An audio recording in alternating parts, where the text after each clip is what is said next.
नमस्कार, जय हिंद मित्रों। जनरल कंपटीशन के इस बैच में आपका हार्दिक अभिनंदन और स्वागत है। देखते हैं 101 नंबर प्रश्न। बायोलॉजिकल साइंस से जो सभी कॉम्पिटिटिव एग्जामिनेशन के लिए वेरी वेरी इंपॉर्टेंट है, इन सभी को आप राइट डाउन करें और लिख करके एक नोट्स बना लें। ये सारे प्रश्न अति महत्वपूर्ण है और इसका संग्रह आपके लिए सिर्फ और सिर्फ सभी कॉम्पिटिटिव एग्जामिनेशन के लिए उपयोगी होने के कारण लेकर उपस्थित हूँ। तो आप लोग बायोलॉजिकल साइंस से आगे के देखेंगे प्रश्न 101 नंबर प्रश्न की ओर ध्यान देते हैं कि चेचक जिसे बोलते हैं स्मॉल पॉक्स होने का कारण क्या है। तो इसको बोलते हैं वेरियोला वायरस। वेरियोला वायरस के कारण स्मॉल पॉक्स होता है जिसे हम चेचक बोलते हैं। अगले प्रश्न को देखिए, 102 नंबर प्रश्न है, गाय के दूध का रंग किसकी मौजूदगी के कारण थोड़ा पीला होता है। तो कैरोटीन जो पाया जाता है, कैरोटीन के कारण गाय का दूध जो होता है वो हल्का पीले रंग का होता है। तो याद रखेंगे कैरोटीन है जिसके कारण गाय का दूध थोड़ा सा पीला दिखाई देता है। अगले प्रश्न की तरफ बढ़ते हैं। 103 नंबर प्रश्न है, निम्नलिखित में से कौन सा रोग प्रायः वायु के माध्यम से फैलता है। तो वायु के माध्यम से फैलने वाला रोग है प्लेग। इसका ट्रांसमिशन हवा के द्वारा होता है। तो याद रखेंगे, ध्यान रखेंगे, वायु के द्वारा होने वाला रोग प्लेग होता है। नेक्स्ट प्रश्न देखते हैं 104 नंबर। अन्न सीरियल्स एक समृद्ध स्रोत होता है स्टार्च का। अन्न में स्टार्च पाया जाता है, जितने भी अन्न होते हैं उसमें स्टार्च पाए जाते हैं और ये सभी प्रश्न अब बहुत ही उपयोगी हैं competitive examination point of view से। जैसे कि अभी जितने भी एग्ज़ाम होने वाले हैं, चाहे वो TRE 3 है, SSC है, बैंक का है या फिर कांस्टेबल है, दरोगा इत्यादि जितने भी कॉम्पिटिटिव एग्ज़ाम्स हैं, यहाँ तक कि BPSC में भी प्रश्नों को संग्रह किया जाता है। तो ये सारे जितने भी प्रश्न यहाँ पर उपस्थित हैं सभी न किसी में SSC, RRB, रेलवेज इत्यादि जितने भी प्रश्न हैं, उत्तराखंड पुलिस, इन सभी में कहीं ना कहीं पूछा गया प्रश्न ही आपके पास है। तो ये सारे पूछे हुए प्रश्न हैं, इसलिए बहुत ही उपयोगी है और ये प्रश्नों का रिपीटिशन होता है, इसलिए इसको आप ध्यान से नोट करते चले ताकि आपको देखिए हर एक के लास्ट में लाल चिपका हुआ है जो पूछा हुआ है। हर एक यह क्वेश्चन जो है कहीं ना कहीं एग्जाम में पूछा गया और ये सिलेक्टेड क्वेश्चन है जो आपके बीच लेकर मैं उपस्थित हूँ। तो 105 नंबर क्वेश्चन देखेंगे। इनमें से वसा में कौन विलेय नहीं होता है। तो वसा के साथ जिसकी विलेयता नहीं होती उसे बोलते हैं विटामिन बी। करेक्ट आंसर इसका बी होगा। याद रखेंगे, वसा में विलेय होना मतलब घुल जाना। तो वसा में कौन नहीं घुलता है, तो विटामिन बी वसा में नहीं घुलता है। इस तरह से इन सभी का नोट्स बना लें और सही ढंग से तैयारी करें, सफलता अवश्य मिलेगी। बढ़ते हैं नेक्स्ट प्रश्न की तरफ। अगला प्रश्न हम लोग देखते हैं कि कैंसर के उपचार के लिए प्रयुक्त रेडियो आइसोटोप है CO60, इसके द्वारा कैंसर का उपचार किया जाता है। यह भी प्रश्न आपको RRB railway recruitment board Gorakhpur में पूछा गया था। अगले प्रश्न को देखते हैं, शरीर की विभिन्न गतिविधियों के लिए ऊर्जा का स्रोत कौन सा है। तो हम लोग पहले ही पढ़े हैं कि शरीर में ऊर्जा का जो स्रोत होता है वो कार्बोहाइड्रेट होता है। करेक्ट आंसर इसका डी हो जाएगा। Carbohydrate is a rich source of energy in human being. तो शरीर के विभिन्न गतिविधियों के लिए एवरी मोमेंट, जो भी मोमेंट हमारे शरीर में होती है उन सभी के लिए ऊर्जा का रिच स्रोत हो गया कार्बोहाइड्रेट, जो कि चावल में पाया जाता है। जितने भी सीरियल्स होते हैं, अनाज होते हैं, उसमें कार्बोहाइड्रेट पाया जाता है। अगले प्रश्न को देखते हैं, मनुष्य के नेत्रों के स्वस्थ संचालन के लिए किस विटामिन का संबंध है। तो मनुष्य के नेत्रों के स्वस्थ और नेत्र के स्वस्थ, इसका मतलब कि सही नेत्र की विजिबिलिटी सही हो और एक स्वच्छ मानव नेत्र के द्वारा जो देखने की क्षमता होती है 25 डायप्टर होती है।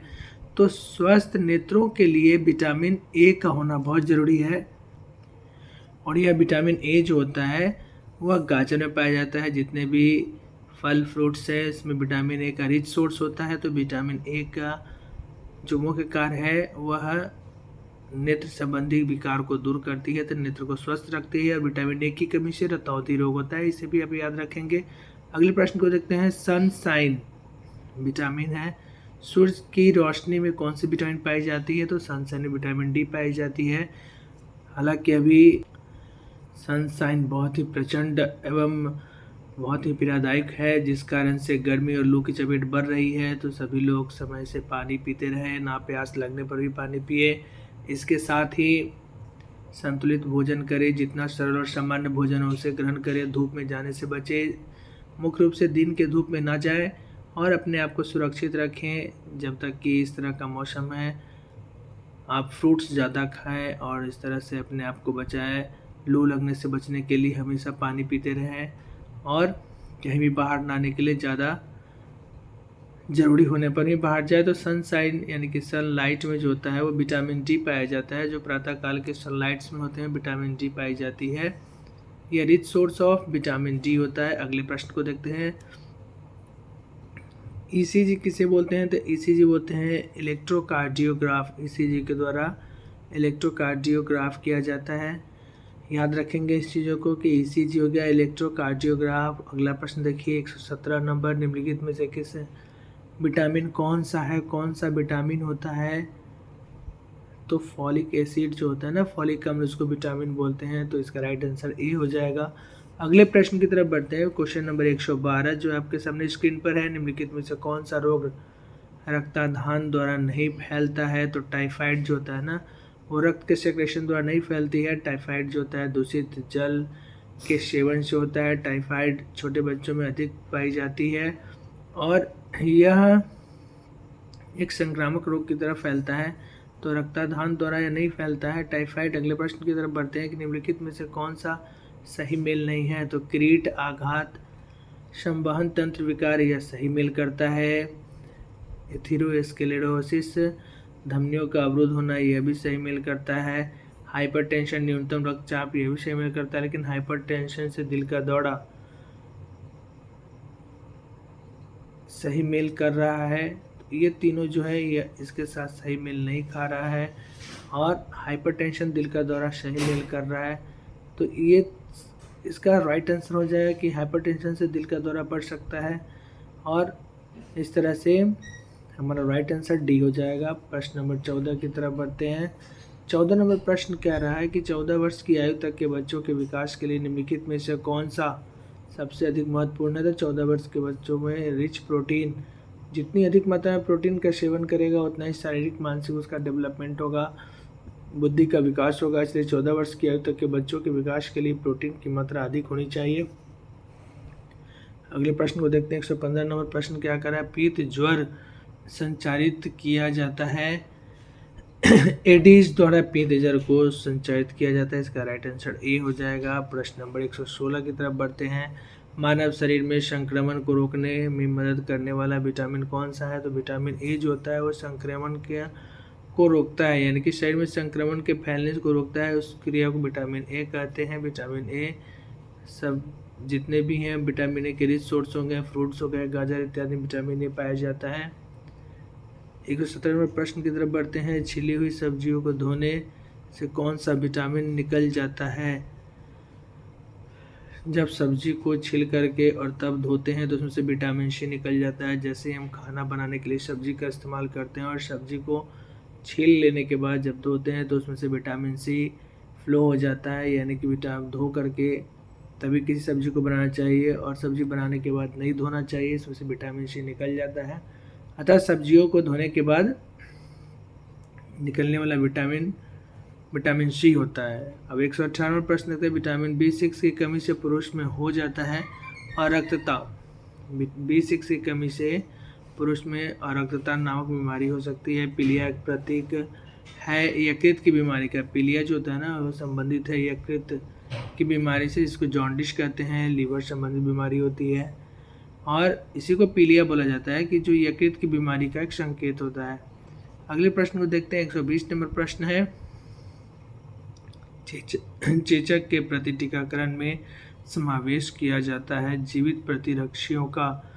चेचक का जो होता है ना प्रति टीकाकरण यानी कि इम्यून टीकाकरण चेचक के लिए जो दिया जाता है उसमें जीवित प्रतिरक्षियों का इम्यून सिस्टम का उसमें इन्वॉल्वमेंट होता है, जिसके प्रति चेचक का टीकाकरण बनाया जाता है। ये सारे प्रश्न जो हम लोग देख रहे हैं ना, सभी प्रश्न कहीं ना कहीं कॉम्पिटिटिव एग्जाम में पूछा गया, सभी को related to each and every competitive examination.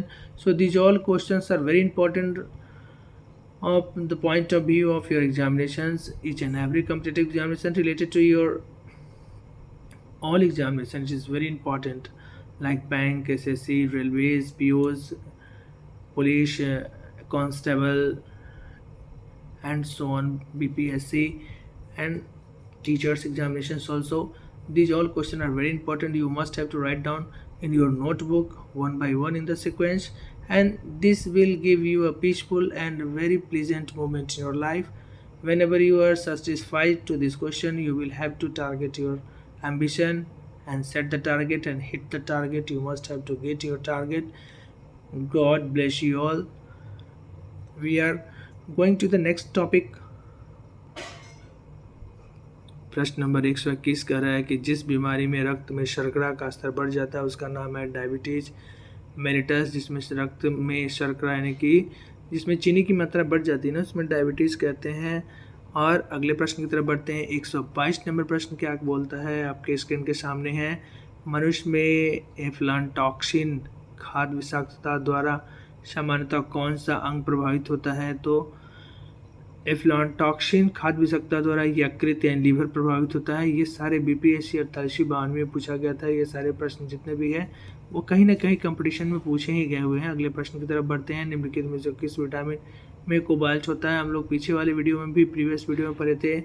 General competition का ये वीडियो है जिसमें कि विटामिन B12 को कोबाल्ट कहा जाता है। तो किस विटामिन में कोबाल्ट होता है? तो कोबाल्ट हम विटामिन B12 को कहते हैं। ये 48वीं-52वीं BPSC प्री में पूछा गया था। अगले प्रश्न को देखिए। मीना माता रोग का कारण है पारा। मीना माता बोलते हैं, मीना माता को स्मॉल पॉक्स बोलते हैं और इसका कारण होता है पारा। तो इसका राइट आंसर ए हो जाएगा। अगले प्रश्न की तरफ बढ़ते हैं। परजीवी फसल ट्रांसजेनिक क्रॉप स्वर्ण चावल किस वांछनीय लक्षण के लिए तैयार की गई है? तो यह जो होते हैं ना परजीवी फसल, ये विटामिन ए के लिए तैयार किए गए हैं। अगला प्रश्न 126 की तरफ बढ़ते हैं। इसमें सही जोड़े को क्रम में मिलान करना है। जोड़ा 1 को जोड़ा 2 से लगाने से रक्ताल्पता, रक्त की कमी से कौन सी बीमारी होती है? तो लौह तत्व की कमी, अनेमिया हो जाती है। तो रक्ताल्पता का संबंध होता है लौह तत्व की कमी से। गलघोटू जिसे गाइटर बोलते हैं ना, गला में कंठ के सामने जो बड़ा सा भाग निकल जाता है उसको आयोडीन की कमी, नमक की कमी से होती है, जिसमें आयोडीन की कमी होती है। प्रायः ओल्ड लेडीज और पहले के ज़माने में लोगों को गला में एक बहुत बड़ा गाइटर, घेंघा रोग उत्पन्न होता था, इसी को गलघोटू कहते हैं। और इसका मुख्य कारण है कि आयोडीन की कमी होती है। वर्तमान समय में जितने भी अभी नमक बनाई जाती है सभी रिच प्रोडक्ट ऑफ आयोडीन होते हैं, जिस कारण से इस बीमारी पर काबू पा लिया गया है। अगला रतौंधी, रतौंधी कारण हो गया आँख संबंधी बीमारी। और रतौंधी जो होती है ये विटामिन ए की कमी के कारण से होती है। तो विटामिन ए का रिच सोर्स आपको बता दिए हैं कि जितने भी फ्रूट्स हैं, फल हैं, और इसके साथ ही गाजर हो गए, ये सब खीरा हो गया, ये सब विटामिन ए के रिच सोर्स हैं। बेरी हो गए, इसके द्वारा विटामिन बी की कमी को बेरी कहते हैं। विटामिन बी की कमी से बेरी नमक रोग हो जाता है। इस प्रकार इस सभी को सीक्वेंस में आप लिख लें और 1 बाय 1 आप याद करते चले, क्योंकि कहा गया है practice makes a man perfect. कुछ किए बिना ही जय जयकार नहीं होती, और कोशिश करने वालों की कभी हार नहीं होती। क्यों डरे ज़िंदगी से, क्या होगा, कुछ नहीं होगा तो तजुर्बा ज़रूर होगा। ये सब अनुभव की बात है और आपको ज़रूर कहीं ना कहीं सफलता की ओर आगे बढ़ाएगी। इसलिए मन से और तन्मयता के साथ जोड़ पढ़ें। अगले प्रश्न की तरफ बढ़ते हैं। निम्नलिखित आनुवंशिक रोगों में से कौन यौन संबंधित रोग है? तो यौन संबंधित रोग के बारे में जो कहा जाता है इसको हीमोफीलिया कहा जाता है। राइट आंसर इसका ए हो जाएगा। करेक्ट आंसर इसको ध्यान में रखें कि आनुवंशिक रोग क्या, यौन संबंधित आनुवंशिक रोग वैसे रोग को कहते हैं जो अपने पेरेंट्स से बच्चों में ट्रांसफर होती है, वैसे रोग को आनुवंशिक रोग कहते हैं। इसके श्रेणी में आते हैं कौन सी? हीमोफीलिया आती है। अगला प्रश्न देखिए। जापानी एंसेफ्लाइटिस का कारण होता है विषाणु। यह भी UPPCS में पूछा गया प्रश्न है कि जापानी एंसेफ्लाइटिस का कारण कौन सा होता है? तो विषाणु होता है। अगले प्रश्न की तरफ बढ़ते हैं। दोषयुक्त वृक्क वाले व्यक्तियों के लिए अपवहन का उपयोग किया जाता है। इसमें निहित प्रक्रम है पराशरण। जिनकी वृक्कें जो खराब होती है, किडनियां, उसके लिए पराशरण की क्रिया के द्वारा अपवहन का उपयोग किया जाता है। अगले प्रश्न की तरफ बढ़ते हैं। निम्नलिखित युग्मकों में से कौन सा सुमेलित नहीं है? तो यहाँ पर जो होता है विटामिन के बंध्यापन, ये नहीं होता है। ये जो होता है विटामिन के जो होता है इसका मुख्य रूप से काम क्या होता है? यहाँ पे विटामिन होगा और यह रक्त की कमी को रोकता है। यहाँ पे आप देखें, यह जो विटामिन लिखना है यहाँ पर, विटामिन ना विटामिन के द्वारा रक्तस्राव को रोका जाता है। तो कौन सा सही सुमेलित नहीं है? तो विटामिन के बंध्यापन नहीं होता है, यह रक्त के स्राव को रोकता है। जबकि थायमिन से बेरी होता है। विटामिन डी से सूखा रोग उत्पन्न होता है, हड्डियां कमजोर हो जाती है। नियासिन पेलाग्रा रोग का होता है। तो विटामिन के यहाँ पर राइट आंसर इसका सी हो जाएगा। आप लोग ध्यान से देखें और इसको जल्दी से जल्दी बना लें। और मैं बार बार कहना चाहूँगा कि सारे प्रश्न बहुत ही इंपॉर्टेंट है, सुपर से ऊपर है। आप इन सभी प्रश्नों को बिंदुवार जरूर नोट कर ले, एक नोटबुक बना ले, जिसके आधार पर ये सारे चीज़ों को आप 1 बाय 1 स्टेप में आप इस सभी को कवर कर ले। अगले प्रश्न की तरफ बढ़ते हैं। 131 नंबर प्रश्न है, EEG से किस अंग की कार्य प्रणाली प्रकट होती है? वह हो गया मस्तिष्क। EEG मस्तिष्क का किया जाता है, जिसमें मस्तिष्क संबंधी फंक्शन के बारे में जाना जाता है। केशिन दुग्ध होती है प्रोटीन। अब देखिए, केशिन दुग्ध जो होता है ना, केशिन से दुग्ध का सिक्रेशन होता है, वो होता है प्रोटीन। केशिन जो दूध में पाया जाता है उसको प्रोटीन कहते हैं। अगले प्रश्न की तरफ बढ़ते हैं। 133 नंबर, किस तत्व की कमी के कारण घेंघा रोग उत्पन्न हो जाता है? अभी हम लोग पढ़े आयोडीन की कमी के कारण घेंघा रोग होता है, और यह सामान्यतः नमक में पाया जाता है। जो नमक में आयोडीन नहीं होता है तो घेंघा रोग होता है। प्राचीन काल में इस तरह की समस्याएं देखने को मिलती थी। अभी सभी जितने भी नमक प्रोडक्ट है ना, उस लगभग आयोडीन युक्त होता है, इसलिए लगभग इस तरह की बीमारी पर कंट्रोल पाया जा सका है। बढ़ते हैं अगले प्रश्न की तरफ। प्रश्न नंबर 134 को देखते हैं कि निम्नलिखित में से किसकी उपस्थिति के कारण दूध में मिठास आ जाती है? तो लैक्टोज के कारण दूध मीठा होता है। इसमें एक टेस्ट आ जाता है जिसको मिठास आता है। तो याद रखेंगे कि निम्नलिखित में से किसकी उपस्थिति के कारण दूध में मिठास आ जाती है? तो लैक्टोज के कारण आती है। सुअरों को मानव रिहायशी क्षेत्रों से दूर रखना किसके उन्मूलन में सहायक होता है? तो जापानी एंसेफेलाइटिस जो होता है शुगर से ट्रांसफर होता है मनुष्य में, इसलिए इस रोग का नाम है जापानी एंसेफेलाइटिस। जो शुगर के ट्रांसमिशन से होता है, इसलिए उन्हें दूर रखना चाहिए। अगला है 136 नंबर की घात करो और छिप जाओ नाम से विख्यात विषाणु है RSV विषाणु, इसी को कहा जाता है। RSV विषाणु को घात करो और छिप जाओ बहुत ही इंपॉर्टेंट है, इसको आप नोट कर लें। अगले प्रश्न की तरफ बढ़ते हैं। निम्नलिखित में से कौन सा विटामिन बी कॉम्प्लेक्स समूह से संबंधित नहीं है? तो रेटिनॉल जो होते हैं बी कॉम्प्लेक्स नहीं होते हैं, बाकी सभी बी कॉम्प्लेक्स है। थायमिन भी हो गए, राइबोफ्लोविन हो गए और पायरिडॉक्सिन, ये सभी विटामिन बी कॉम्प्लेक्स है। यहाँ पर ध्यान देने योग्य बात यह है कि सारे क्वेश्चन जो है ना मित्रों, वो सब किसी न किसी कंपटीशन में पूछा हुआ है और सभी प्रश्न लाजवाब है, सुपर से ऊपर है। इन्हें आप ज़रूर नोट करें, जिससे कि आपका बायोलॉजिकल साइंस बहुत ही स्ट्रांग हो जाए और इसमें किसी तरह की समस्याएं ना हो और आप क्वेश्चन को हंसते खेलते बनाए। अगले प्रश्न की तरफ बढ़ते हैं। सूची 1 और सूची 2 को सम्मिलित कीजिए और सूचियों के नीचे दिए गए कोड का प्रयोग करते हुए सही उत्तर चुनिए। यहाँ भी देखिए, ओटाइटिस को कहते हैं कान संबंधी बीमारी से, ओटाइटिस में कान से रिलेटेड है। एंसेफेलाइटिस होता है मस्तिष्क से संबंधित होता है। लॉरिंजाइटिस जो हो गया वह गला संबंधित हो गया, और हेपेटाइटिस जो हो गया वो यकृत से संबंधित हो गया। इन सभी को आप एक बार देख ले और सरसरी निगाह से इसे नोट करते हुए बार बार प्रैक्टिस करें। ज़रूर आपको सारे प्रश्न आपके लिए बहुत ही उपयोगी होगी और इस तरह से आप सारे प्रश्नों को नोट डाउन करते चले। बढ़ते हैं अगले प्रश्न की तरफ। नेक्स्ट प्रश्न क्या कर रहा है? प्रश्न नंबर 139 की तरफ बढ़ते हैं। इसमें कुनैन के अतिरिक्त निम्नलिखित में से कौन सा एक शाकीय औषधि मलेरिया के उपचार के लिए प्रयोग की जाती है? तो आर्टीथर कहते हैं जिसे उपचार के लिए प्रयोग किया जाता है। इसका राइट आंसर ए हो जाएगा। अगले प्रश्न की तरफ बढ़ते हैं कि न्यूट्रास्यूटिकल्स उत्पाद हैं जिनमें होते हैं पोषक और औषधि प्रभाव। इसमें पोषक और औषधि प्रभाव होता है, इसका राइट आंसर डी हो जाएगा। ध्यान रखेंगे, न्यूट्रास्यूटिकल्स के प्रोडक्ट हैं पोषक और औषधि प्रभाव। पुनः अगले प्रश्न को देखते हैं, जहाँ सूची 1 को और सूची 2 को सुमेलित करना है और सुमेलित करके नीचे दिए गए प्रयोग के साथ सही करना। अभी हम लोग पढ़े EEG मस्तिष्क से संबंधित होती है, राइट आंसर इसका 3 हो जाएगा। ECG जो हो गया हृदय संबंधित हो गया। ध्यान देने वाली बात है कि EEG होता है उसको मस्तिष्क से संबंधित है। यह संबंधित है, जबकि ईसीजी जो हो गया हृदय से संबंधित है। ईओजी की बात की जाए तो ईओजी हो गया, ये आँखों से संबंधित है ईओजी। और ईएमजी जो हो गया मांसपेशी से संबंधित है। इस तरह से इन सभी को आप सीधी लाइन में 1 बाय 1 लिखें और इसको बार बार पढ़ें ताकि आपको याद हो जाए। बढ़ते अगले प्रश्न की तरफ। निम्न में से कौन सा प्रोटीन दूध में पाई जाती है। अभी हम लोग पढ़ें कि कौन सा प्रोटीन दूध में पाई जाती है, तो केशिन पाई जाती है। केशिन नामक प्रोटीन जो होती है ना दूध में पाई जाती है। पीलिया, जिसको हम जॉन्डिस भी कहते हैं, दुष्प्रभावित होता है। जॉन्डिस लीवर को प्रभाव डालती है। इसका राइट आंसर सी हो जाएगा यहाँ पर कि लीवर से प्रभावित होती है।